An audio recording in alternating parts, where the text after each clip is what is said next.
Hi, I'm Rick Steves, sailing beyond Europe this time. We're on the Nile, exploring the historic and cultural wonders of Egypt. Thanks for joining us.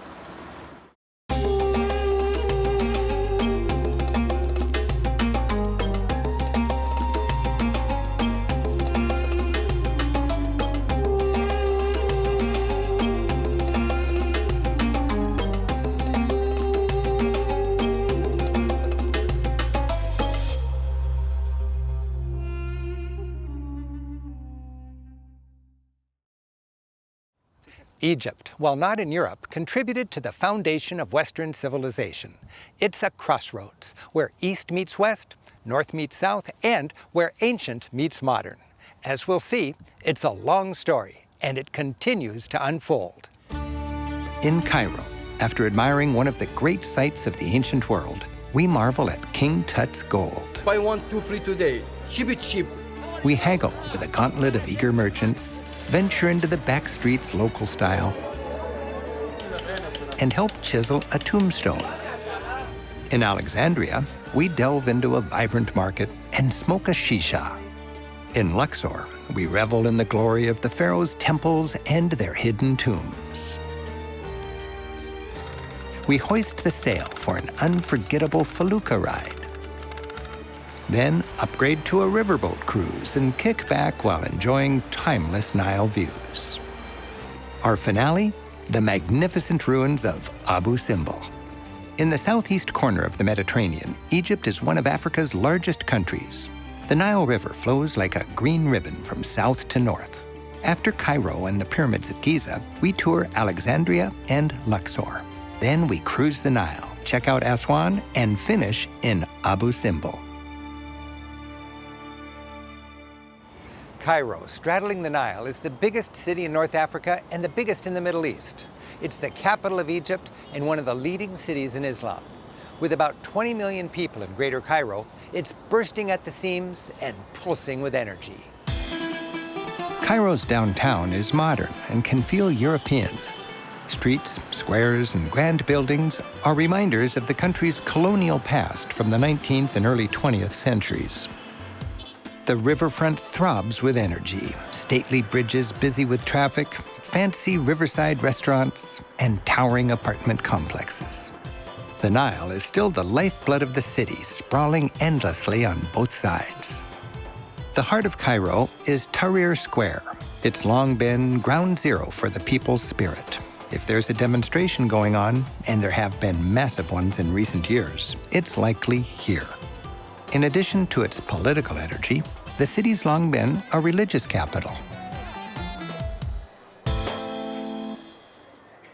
Ever since the forces of Islam swept across North Africa from Arabia in the 7th century, spreading the teachings of their prophet Muhammad, Cairo has been a leading city of the Muslim world.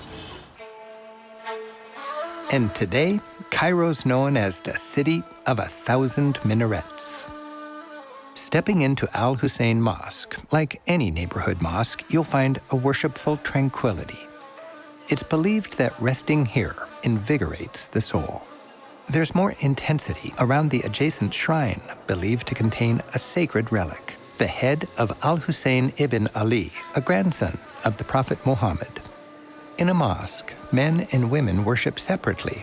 As praying can be physical, with lots of bending over, it's considered more respectful to allow women their own space. I find that a respectful tourist is welcome to be a part of the scene.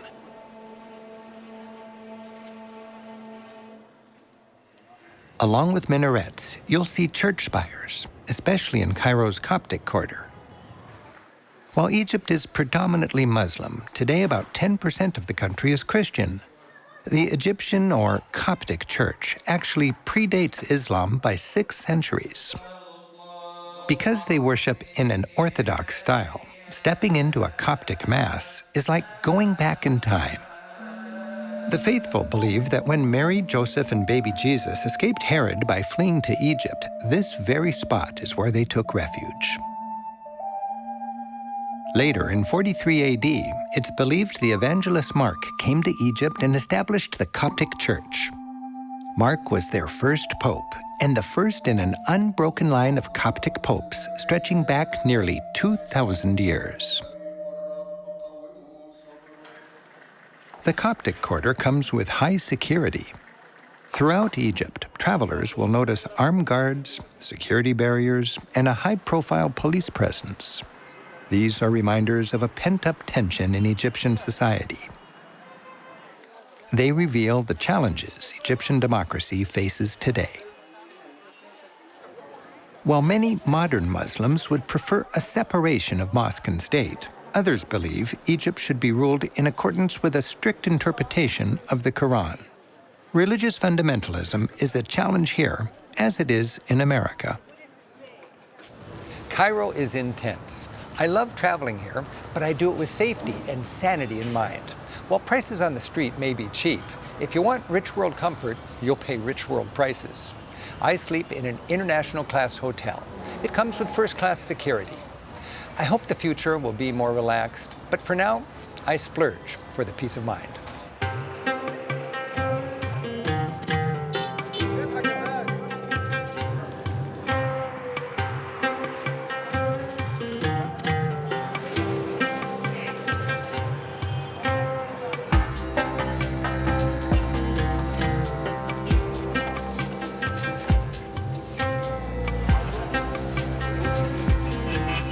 The people of today's Egypt represent the latest chapter in a story that goes back 5,000 years. Even if you don't understand its long and complicated history, just observing how old and new come together is rewarding to the traveler. Egypt's heritage goes back twice as far as ancient Rome. And ancient Egypt, that's what draws the tourists. The iconic sites of Egypt, 4,000 or 5,000 years old, are basically buildings and art for dead people.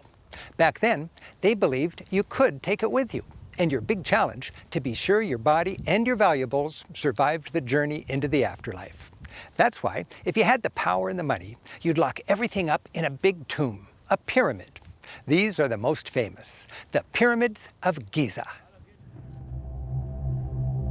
But the oldest pyramid is actually nearby at Saqqara, the tomb of the king or pharaoh named Zoser.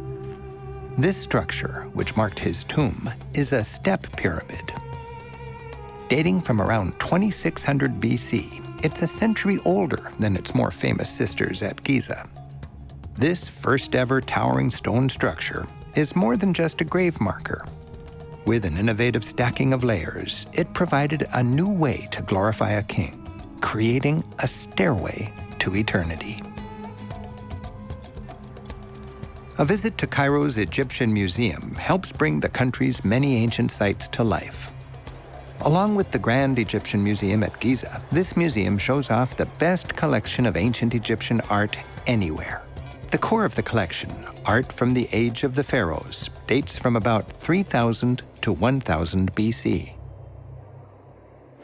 Nearly everything filling these old halls is funerary art, art designed to help save the souls of the pharaohs. Statues filled with symbolism, written prayers, and offerings to deal with the gods and help assure a happy transition into the afterlife. This ancient art is so well preserved because most of it was hidden away for 4,000 years, dark and dry, in tombs. This portrayal of geese from 2500 BC is perhaps the oldest surviving painting. This seated scribe recalls the importance of the educated elite in the court of an often illiterate king. And this couple, a husband and wife, was also found in a tomb. It's all art for the dead, locked up until rediscovered in modern times. Many mummies patiently await your visit. Ancient Egyptians preserved bodies through a complex process of mummification in hopes that the soul could re-inhabit it in the next world. And the coffins were elaborately painted with an inventory of things that hopefully would accompany the body, and with prayers to be sure all went as planned. The art looks essentially the same from century to century. A remarkable thing about ancient Egyptian art, and society as a whole, was its stability. For 2,000 years, from 3000 to 1000 BC, relative to other times and other cultures, very little changed.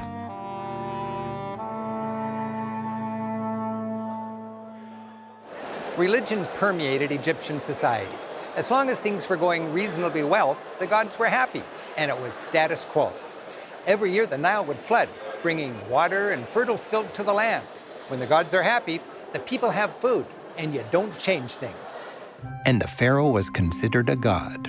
If your leader is a god, you question nothing. You obey the rules. Things stay the same. Akhenaten was the one exception in a 2,000-year line of conformist pharaohs. Rather than the same predictable, idealized features, Akhenaten had his own voluptuous looks. From a strangely curvaceous body to big, sensuous lips. Ruling around 1400 BC, he was considered history's first monotheist. Akhenaten replaced all the gods of the Egyptian pantheon with one all-powerful being, the sun god, whom he called Aten. In reliefs from the reign of Akhenaten, we see Aten, the sun, shining down on everything. During the time of Akhenaten, people were portrayed looser, more intimately. Casual family scenes must be from the time of Akhenaten. As always, I appreciate the services of a guide, so I'll understand the symbolism and know what to look for. So we're joined by my friend and fellow guide, Marwa Abbas.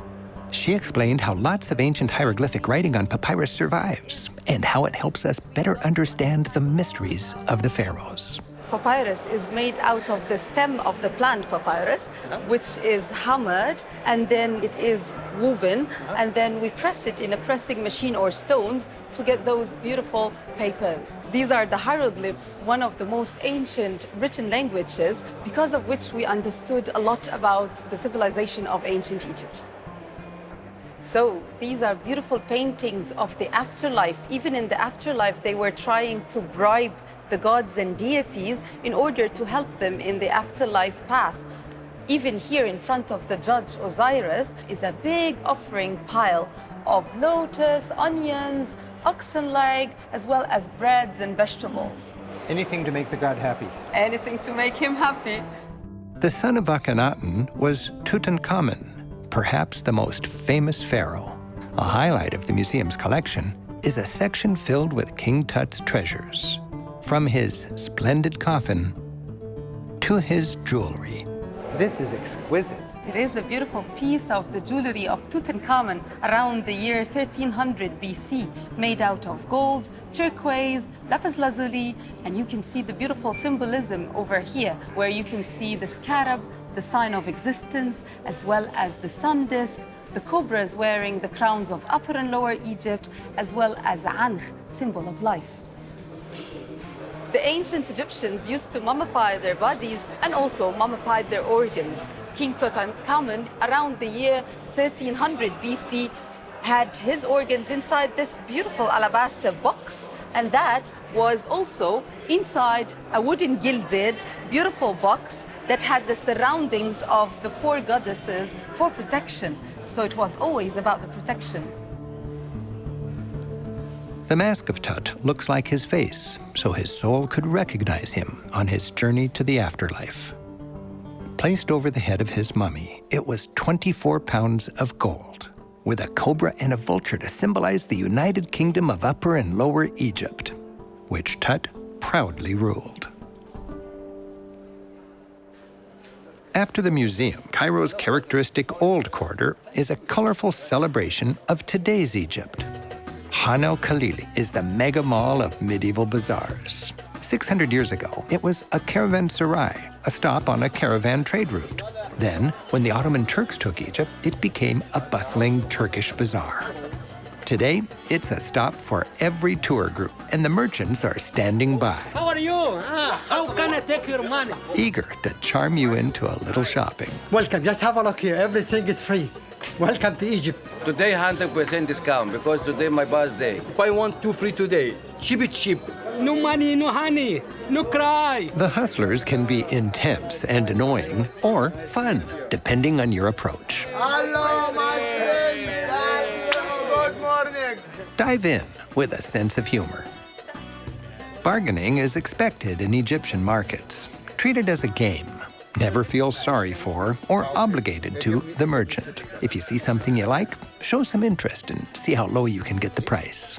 Yes, here, your size. Maybe $5. Big size for you. Give me $5. Okay, give me $5. Cairo is a fascinating clash between traditional and modern, religious and secular, east and west. While its chaos can be exasperating, it can also be a rewarding challenge for the adventurous traveler. I find that simply venturing a few blocks away from the tourist-friendly bazaar, suddenly the tourists are gone, and I'm swallowed up in a completely local scene. Wandering through the colorful market streets here in Cairo's Islamic Quarter, you feel that it goes on forever. Three-wheeled tuk-tuks weave through the action. I love to hop in one for a quick joyride. There's something strangely graceful about this chaotic dance of careening vehicles, merchants, and pedestrians. Exploring the Islamic Quarter creates a montage of memories. It's a commotion of activity. Everywhere you look, something you've never seen before is happening. Somehow, bikers balance rustic racks of bread. Craftsmen inscribe marble tombstones with verses from the Holy Quran. The peaceful soul, after a blessed life, will finally rest in heaven. With a little effort, you'll find it can be easy to become part of the scene. In this shop, a man spins delicate strands of flour that will become a favorite local pastry. Kanafa. The classic street food here is kosheri, lentil, rice, pasta, garlic, and tomato sauce, all mixed together into a quick and cheap treat. The distinctive clanging stokes local appetites.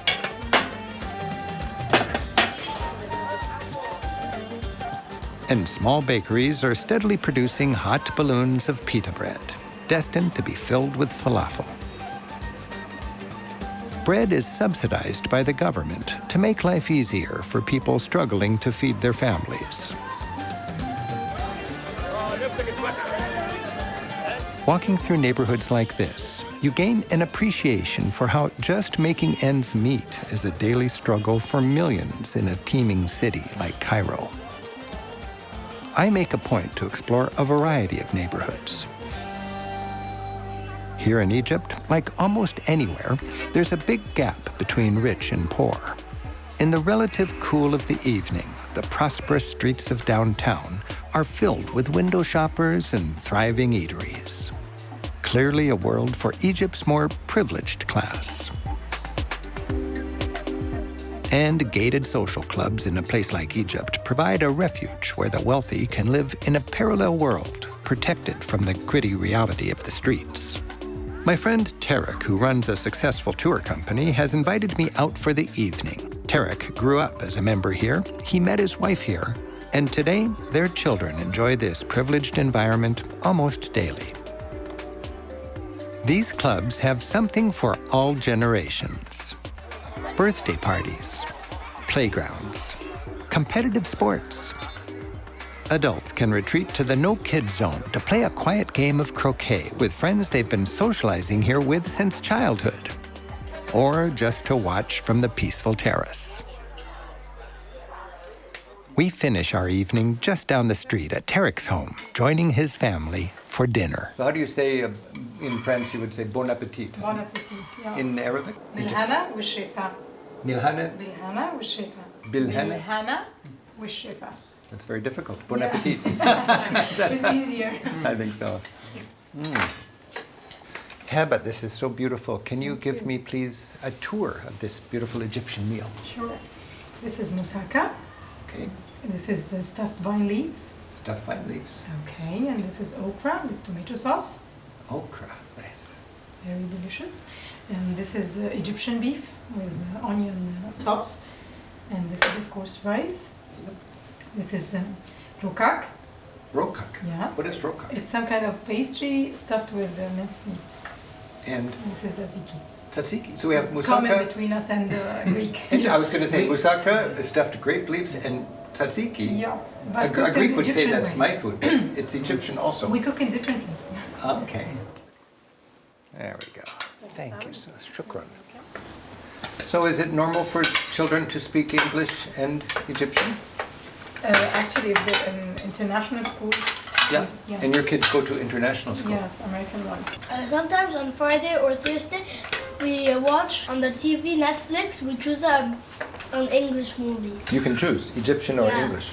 Family movie. Family we call it movie, family yeah, movie. every Thursday night is family movie. And Heba, what do you wish for your daughters to be successful and to be happy? To have good faith, Uh-huh. good education as well, to be open-minded, Uh-huh. Self-confident. Beautiful. No, I that's think you're on the easier. right road. I think you're on the right road. I hope so. I hope so. It's lovely.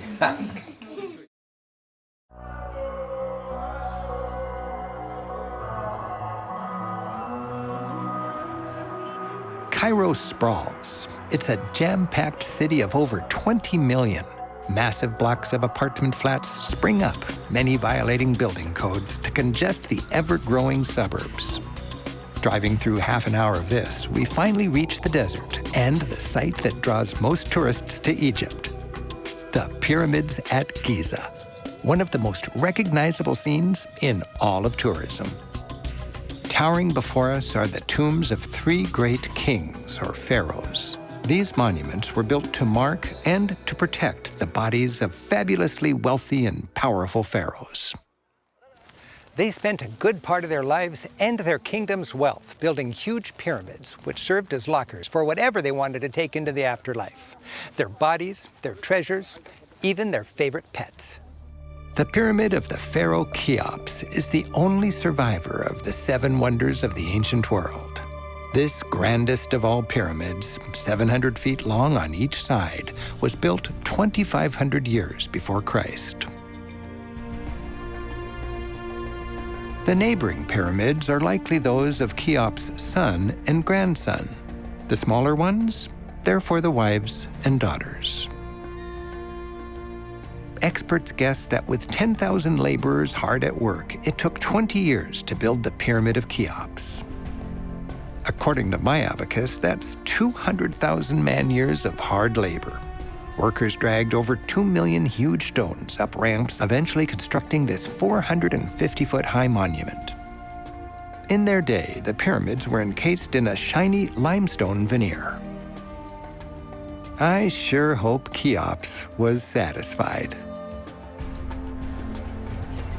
Long, secret corridors, originally blocked by sliding stones, lead to the tomb chamber deep in the center of each pyramid. Climbing this passage, you marvel at the design and the audacity of the project. Finally, reaching the burial room, you're hit by the thought that this was the most sacred and precious chamber in the ancient world, silent for 4,000 years, until the arrival of tourism. This is it, the center of this massive pyramid. The pharaoh's mummy was put in this stone sarcophagus. The sarcophagus is bigger than the passageway, so this must have been here first, and then the pyramid built around it. This huge chamber was filled with treasures. A little shaft was designed into the pyramid to provide an escape passage for the soul of the pharaoh. For the pharaoh, the most important treasure was his soul, which needed to be free for the ascent to the afterlife. Back outside, complementing the scene, is the mysterious Sphinx. As old as the pyramids, it was carved out of a piece of hard rock that stuck above the limestone plateau. With the body of a lion and the head of a king or god, it came to symbolize both strength and wisdom as it faces east and the rising sun. But we're heading north, down the Nile to Egypt's second city, which lies on the Mediterranean coast. Alexandria is one of the great cities of the Mediterranean. It was Egypt's capital for almost 1,000 years until the Muslims came in the 7th century. Not as big as Cairo, it faces the Mediterranean, has milder weather, and feels a bit more European. Alexandria is a thriving port town with a busy harbor. Fishermen, as they have since ancient times, harvest the sea to help feed the city while taking advantage of this safe haven. The harborfront corniche is lined with cafes, restaurants, and people out enjoying the scene. Strolling here in the cooler hours of the early evening, you appreciate the inviting ambiance.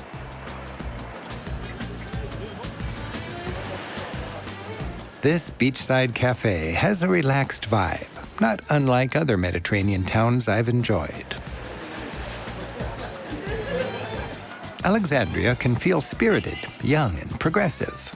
In fact, this city helped spearhead Egypt's Arab Spring Revolution back in 2011. The populace is an intriguing blend of conservative, modern, religious, and hipster. The city has a chaotic energy exceeding anything I've experienced in Europe. With the constant beeping of passing traffic, its center is a carnival of commercial life. Scenes like this are why many come to Egypt, and why many don't.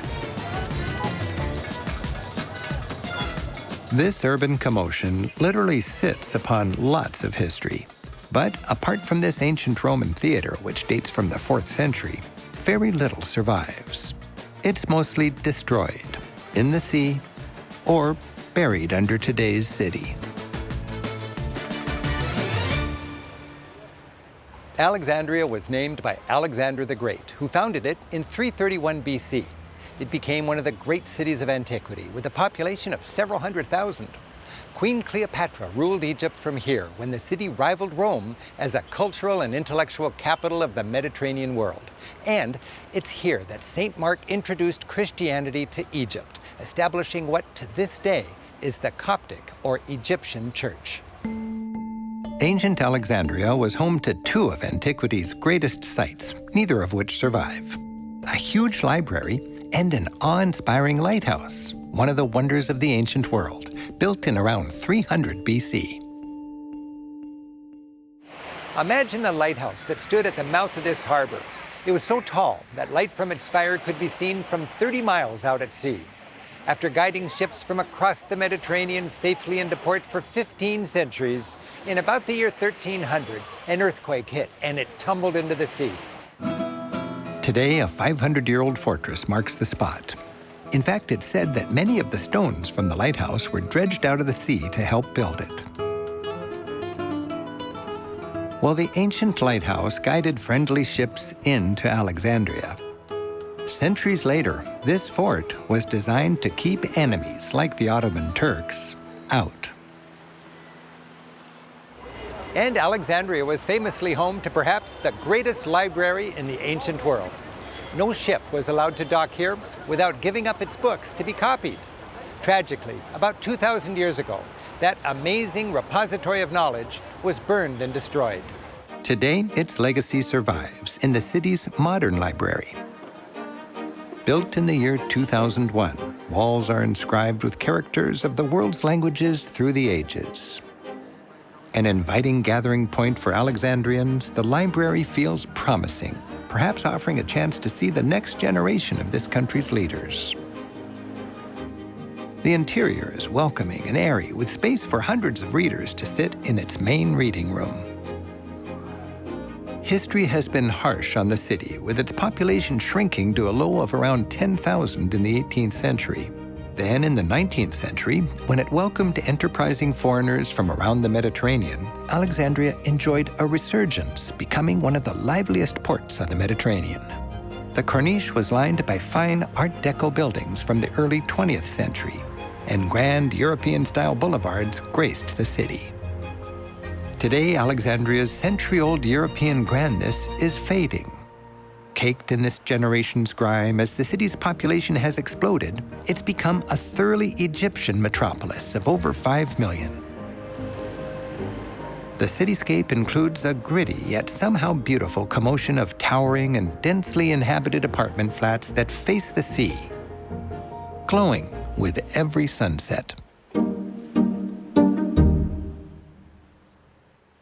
For me, no visit to Alexandria is complete without venturing into its ramshackle market district. While you can buy just about anything in these thriving and exotic streets, there's also a strong sense of community that naturally comes with such population density. And to better enjoy this convivial scene, I'm joined by my Egyptian friend Tarek in a classic shisha joint.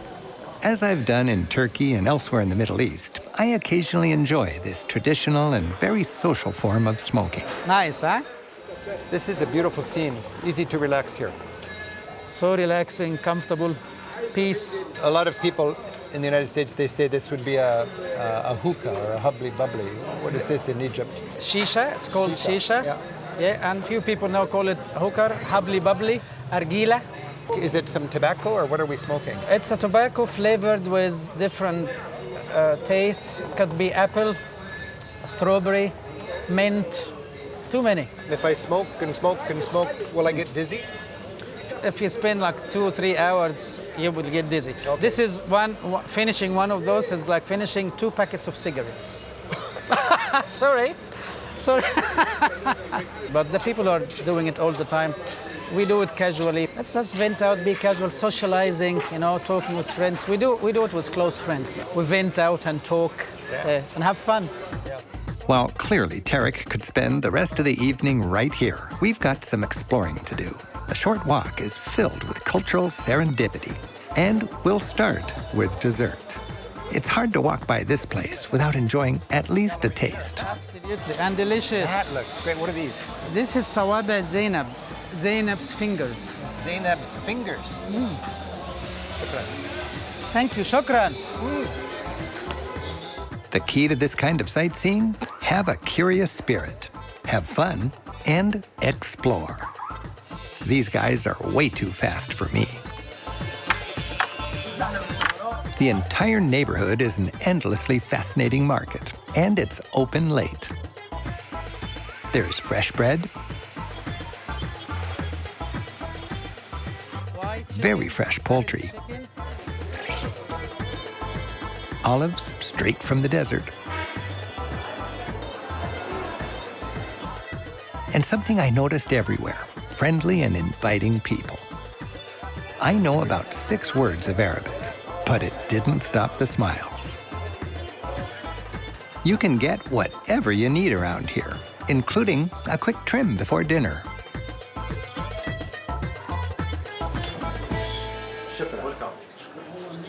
Okay, we've worked up an appetite, and Tarek knows a great place for fish.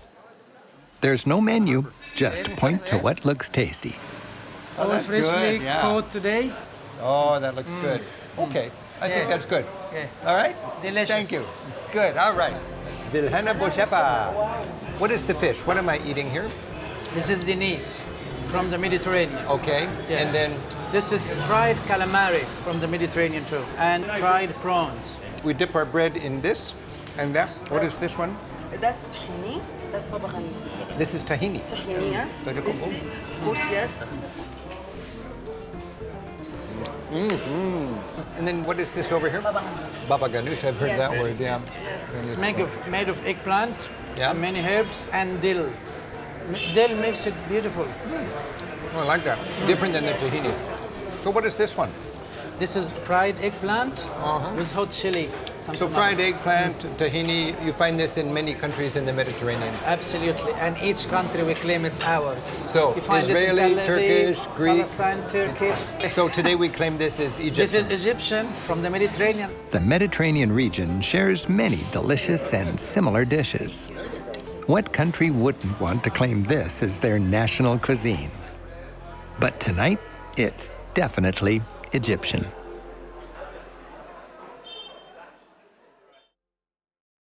While Alexandria sits at the delta, where the Nile flows into the Mediterranean, we're heading south, skipping Cairo this time, about 500 miles upstream to Luxor. Luxor, straddling the Nile, was for many centuries the capital of ancient Egypt. It's famed for its tombs and temples, which were mostly built between 1500 and 1000 BC. These were the glory days of the pharaohs. From their palaces here, they proudly ruled a united kingdom, Upper and Lower Egypt together. Luxor is a standard stop on the tourist's itinerary. While a city of about 500,000 people today, Luxor feels like a tourist town, with its riverfront hotels, shops, and ancient temples gathered along the Nile. The riverbank is lined with characteristic boats, ready to ferry sightseers to a world of ancient sights. Popping into its busy market, you find a colorful bazaar that serves both locals and tourists. The friendly welcome is a reminder of how important tourism is for Egypt's economy. The souvenir I take home? Memories of so many vivid snapshots of humanity. With the smells, the colors, the faces, and the rich heritage, just lingering here is sensual, a Luxor highlight. While I generally avoid the touristy horse carriages in Europe, here they function as taxis and feel more authentic. And it's cheap and easy to simply hire one for a clip-clop joyride around town.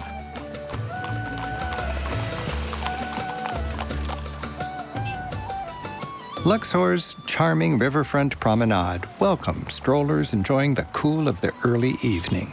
As the sun sets, we appreciate the timeless beauty of both Luxor and the Nile.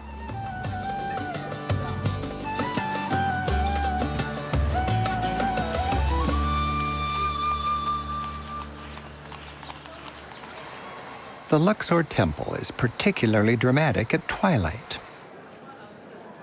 Standing in the middle of the city, it's evocatively floodlit and welcomes visitors in the evening. The towering front wall proclaims the power and greatness of the pharaohs. This grand entry was marked with a pair of soaring obelisks. Both still stand, this one here and its sister in faraway Paris. This holy complex was built around 1300 BC, nearly 1,000 years before ancient Greece's Golden Age. Egypt's temples were not places of public worship, but sites of sacred mysteries, where priests and pharaohs huddled privately with the gods. Reliefs show pharaohs wooing the gods with rituals and offerings. While the temple may have been dedicated to the gods, it seems all the statues celebrate the great pharaoh, Ramses II. Egypt's ultimate king, Ramses ruled for 66 years and did a lot of building. The sheer size of the complex, with its forest of massive columns leading to huge squares, is a testimony to Ramses' power to get things done. Evening's a great time to visit. Under the stars, people wander, learning and dreaming, wonderstruck at the achievements of ancient Egypt. Luxor's other great site, another magnificent temple complex, is best enjoyed early in the morning, beating the heat and crowds. An avenue of battered sphinxes leads to the awe-inspiring main entrance, heralding the temples of Karnak. Karnak was the most important place of worship in all Egypt. Back when Luxor was Egypt's capital, this sprawling complex of temples was dedicated to the grandiose Holy Family, a trinity of gods, Amen, Mut, and Khonsu. It was built over many centuries throughout this New Kingdom period, when most of the great and famous kings ruled. The Great Court is the largest single area of the complex. It was used once a year for an elaborate festival feast celebrating fertility. Fertility of the land, the people, and the kingdom. The great hypostyle hall with over 100 columns is one of the grandest religious structures ever built. Its forest of columns represents papyrus plants, bulging stems and flowering capitals, each elaborately carved and once brightly painted. The many columns of this vast hall once supported a stone ceiling. You can measure the architectural sophistication of a society by the distance it can span between columns. This was the best they could do 3,000 years ago. The columns were fat and close together, making the gap easier to span. Imagine what it took to build all this. They had to design it, quarry the stones, ship them, stack them, smooth them, carve them, paint them, all for the glory and favor of the gods. Consider the depth of the faith. This was not for the public. It was only to be seen by the royals, the priests, and the gods. Obelisks symbolically connected Earth with the gods. These are monolithic and carved out of a single piece of granite. They were quarried about 100 miles south of here in Aswan and then shipped down the Nile. This one's been standing here for about 3,000 years. Like church spires and minarets, an obelisk marked a holy place. There are only about 60 in existence. A few still mark their original Egyptian temples, but more decorate the great squares of Europe, taken there through the ages by European conquerors. As you venture farther into the complex, things get older and crescendo in religious importance. Everything at Karnak leads to a small chamber that marks the very heart of the temple complex, the Holy of Holies. This was the most sacred spot in all of Egypt. On this pedestal sat a statue of the top god, Amun-Ra. Amun-Ra was the god of Luxor, the god of empire, Egypt's god of gods. The Nile still flows as it did for the pharaohs, the lifeblood of civilization then as today. Luxor's riverfront is busy with boats, big and small. The traditional felucca, long a hard-working cargo boat, now hauls vacationing tourists. Anywhere on the Nile, I love a felucca ride. The hand-stitched canvas sail artfully catches the breeze. Egyptian boatmen have been sailing this river for thousands of years. Today, they expertly maneuver as tourists leave every care behind, enjoying this scene, essentially unchanged since the time of the pharaohs. Here, where the desert meets the Nile, the lush ribbon of green is a reminder of how fundamental this river is to all life in Egypt.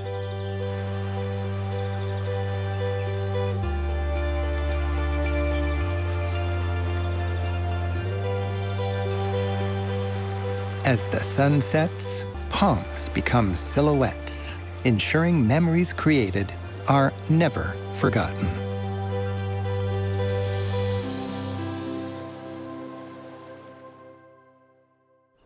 Across the Nile from Luxor are hills rich with some of Egypt's most important ancient sites. While most sightseers cross the river on a fleet of touristy shuttles, we're riding on the public ferry with the locals. It's early morning, and these people are heading to work. And we're heading for the Valley of the Kings and the ancient tombs. To the ancient Egyptians, it seemed logical to live on the east bank where the sun rises and bury your dead on the west bank where the sun dies each evening. While the workers head off, nearby the tourists arrive. While there are a few independent travelers, Egypt favors group travel, and most follow their guides to waiting buses for their West Bank tour. The valley is blanketed with yet-to-be-excavated ruins. Here, two lonely statues herald a long-gone temple. And here, burrowed into an arid mountain range, is the Valley of the Kings, where mummified pharaohs hide out with their treasures, awaiting the Eternity Express. This valley was all about protecting royal tombs, and so were the Great Pyramids before it. It was to ensure that all those valuables made it safely into the afterlife. Ironically, rather than protecting tombs, the pyramids were actually attracting thieves. Again and again, pyramids were looted, and pharaohs were waking up in heaven with absolutely nothing. By about 1500 BC, pharaohs stopped building pyramids and began hiding their tombs instead. These tombs, buried deep in the folds of this valley, proved to be more secure than the intentionally high-profile pyramids. While around 60 tombs have been excavated in the Valley of the Kings, far more have yet to be discovered.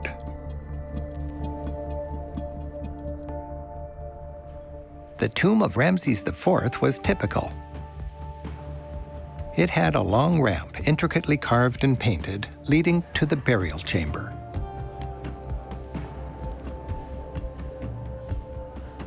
This massive granite sarcophagus was slid down the ramp. It protected the mummy of the pharaoh. Slathered in hieroglyphs, prayers, and symbolism, it was all designed to boost the pharaoh into the next life. Jackals stand guard, and here, a god presents two ankhs, the symbol of life. The burial chamber walls are remarkably vivid for their age. Sealed away, dry, dark, and forgotten for over 3,000 years, they're beautifully preserved. Tourists can still clearly see ancient Egypt's elaborate spiritual world. The most famous tomb in the valley is of King Tutankhamun, aka King Tut. Another long passage leads deep into a chamber where you find more well-preserved paintings surrounding an empty stone sarcophagus.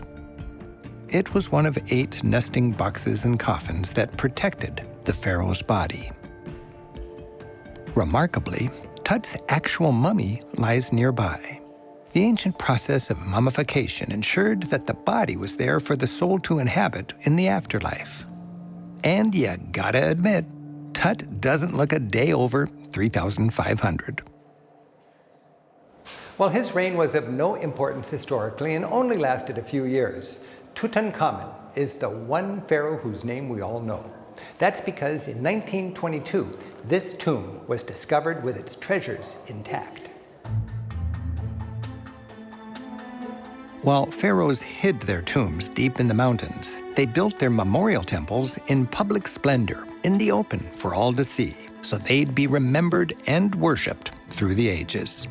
This is the temple of Queen Hatshepsut, the greatest woman pharaoh. In its day, around 1500 BC, Queen Hatshepsut's monument would have been glorious, surrounded by gardens and approached by a grand Sphinx-lined lane. The challenges of being a woman politician are nothing new.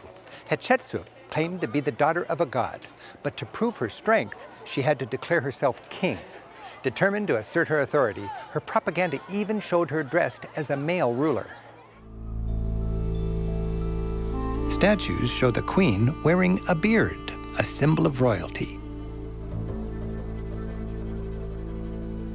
This multi-level temple is fit for a god, and surely must have inspired great awe and respect. With ranks of imposing statues of the queen, it's easy to imagine public adulation for centuries after her death. Her formidable army carried weapons, but also carried olive branches, the ancient symbol of peace. History's first great woman ruler is remembered for a 20-year reign of general peace and stability.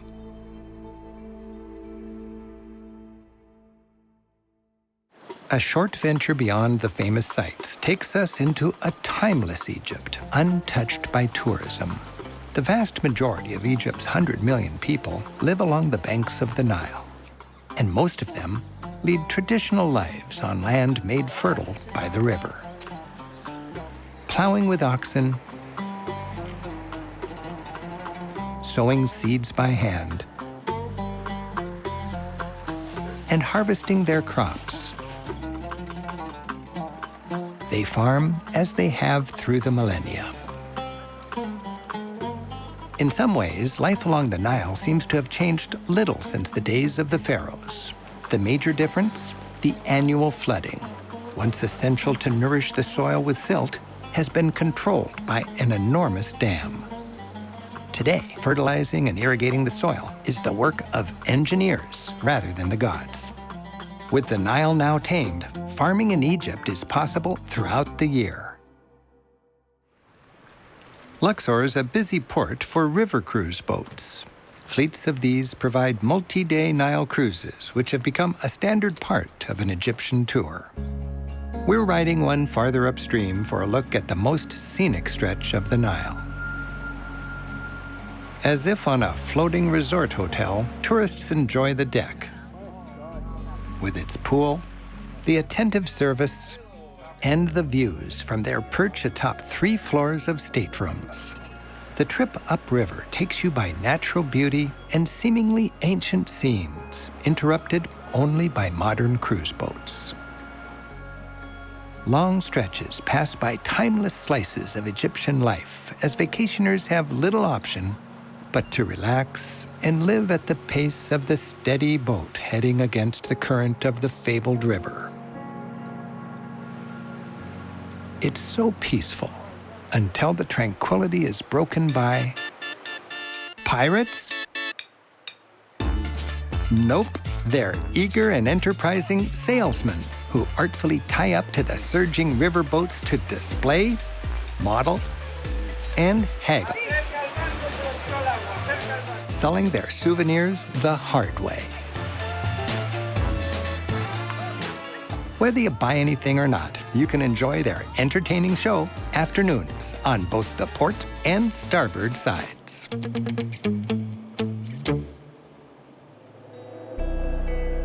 As the sun gets low in the sky, we enter the magic hour.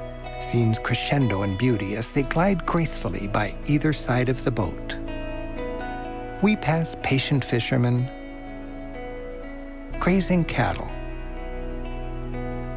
farmers at work, children play, villagers do their chores, and minarets call all to prayer as the sun sets.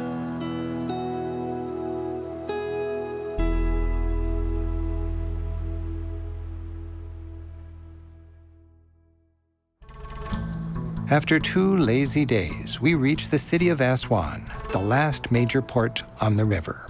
An ancient garrison town famed for its granite quarries, today it's embraced tourism, taking full advantage of its attractive riverfront. These days, Aswan is most famous for its massive dam. It was built with Soviet technology and money back in the Cold War. A game changer for Egypt, it tamed the Nile, providing electricity and controlling the flow of the once erratic river. The dam created a huge reservoir called Lake Nasser. Its creation submerged many towns and ancient treasures, but the most important temple was saved. To visit that temple, tourists catch a short flight from Aswan. It's an easy half-day side trip over one of the largest man-made lakes in the world.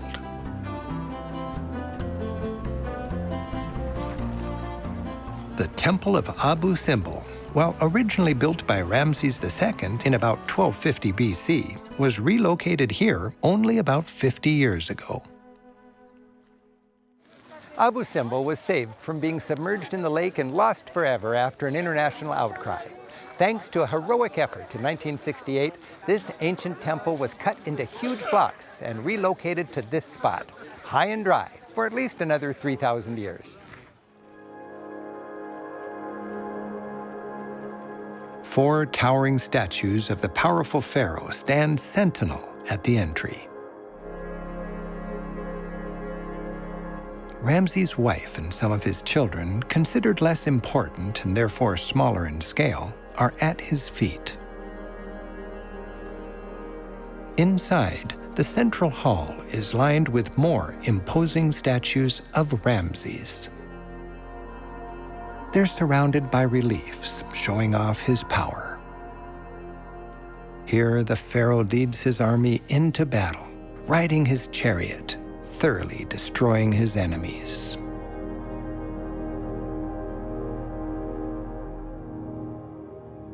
And finally, in the sacred sanctuary, Ramses assumes his place in the company of the gods. Admiring this one last magnificent temple, you can't help but ponder the rich and complicated 5,000-year story of this civilization. I hope you've enjoyed our look at Egypt. I'm Rick Steves. Until next time, keep on traveling.